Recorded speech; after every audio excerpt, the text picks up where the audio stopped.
G'day guys, Mark from the Hunters Campfire again, and podcast number 3 for Friday. And as you can tell, our first outside. Yeah, it's good to be outside. In That's the sun. it. That's it. You know, we get. Oh, was it? They call it outside broadcasting in the industry. Rough and ready. Okay. And with me is Aaron from Skopecam. Pleased to meet you, Aaron. Pleased to meet you. Now, we're going to try this one, so if it doesn't work exactly as it should, please forgive us. But the idea is Aaron has invented and designed a mounting system that allows you to mount your iPhone or smartphone onto your scope. Now, why don't you give us a brief rundown on it, and then what we'll do is we'll zoom up on it and see it in performance. So, how do I get from my scope to this setup? So basically it's just a mount, it's just a smartphone mount that connects to your scope. All you really need is a Picatinny rail that's provided in the kit. You whack your Picatinny rail onto your old school scope or fancy scope. As long as it's got room for your pic rail, you can connect it to our mount, which will then connect to your phone and align the camera. You can probably see my finger in the picture. Yeah, yep. You can see it. And it's just looking, instead of your eye looking through the scope, you've now got the camera, your fancy pants phone looking through and recording straight through the scope. So that mount is, it's basically similar to I suppose, a more traditional scope mount. Yep. It clamps onto the main tube. And it literally is a pic rail that you'll get from any good store. That's right, but obviously it's not mounted to the rifle itself. Above it is a small pic rail that then this clamping system clamps on. The scope, by the looks of it, the phone can be moved backwards and forwards by these two rails, and obviously they're locked in by this very nicely machined gold knob at the end here. And then you've got the mount that holds your phone. Now, I'm assuming that's got... you slide it left and right to get your centre of your camera. That's right. Also, you've got adjustment for up and down to get your camera in the right horizontal. And then the final adjustment, I suppose, is allows you to move in and out. So you've got the 3 axes there to make sure you get the best possible picture in your camera. The other interesting thing is we can see it on the stock here. At the butt we have a stock extension. A fairly extensive.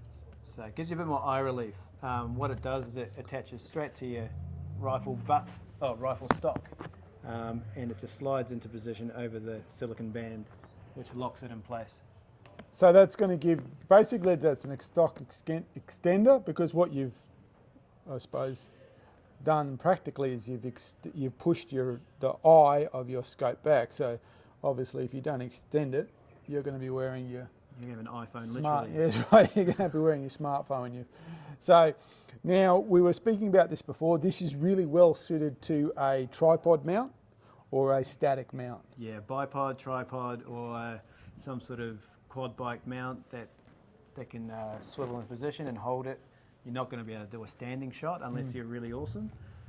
I'm definitely not awesome, so can't do it. So if you're shooting, this is really for the, you're shooting from a static position and you want to record what you're shooting, this is giving you a really good opportunity. So what I'm going to do now is I'm going to get behind the camera and I'm going to try and zoom in on the display while Aaron sights it up. And in the background there's a Wagner sign here. Yeah. And we're going to see what that looks like as best we can through this camera, through this, that. So let's give that a go. Awesome.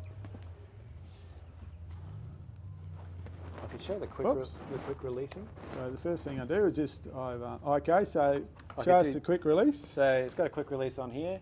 Let's see if we can get it first time every time. And it clicks into place, it locks it on. And you can release it just by pushing the trigger in and then unwrapping it, like that. Okay. Find your target. I think we've got a target way down range. You can zoom in to make the picture bigger. Be aware that you've got multiple cameras, so if I went past 2 times zoom, it'll probably jump out of position to another camera, so that's something to look out for. Okay, and so that's for your phones that have multiple lens cameras in it? Yep, so multi-lens. It might jump out of that. And then you might get a really dark picture and it might not look good. Okay. My scope still works traditionally, so my zoom still zooms in. So if you've got a good zoom on your scope, really high power zoom scopes, again, you might need to do some fine adjustments with the back and forward because the sweet spot is getting very, very fine, very sweet. So I've also got a red dot on the scope. I don't know if you can see my red dot, but yes, I've got that locked in. Hopefully you can see past my big head. And yeah, so get your focus, lock it down, and get happy with the picture, and then you just push record, and now we're recording. And there we go. There's probably people in the background we don't want, but again, get the picture you like and record. So that's actually working really well. We can see it through the scope. So guys, I hope that's clear back when you're watching this later on. But so that's allowing us now to record through the optics of the scope. And even if you were doing it for long range observation, it's probably another option rather than mounting that on a spotting scope. Yep, exactly. Okay. Any final words? So where do I find Skopecam?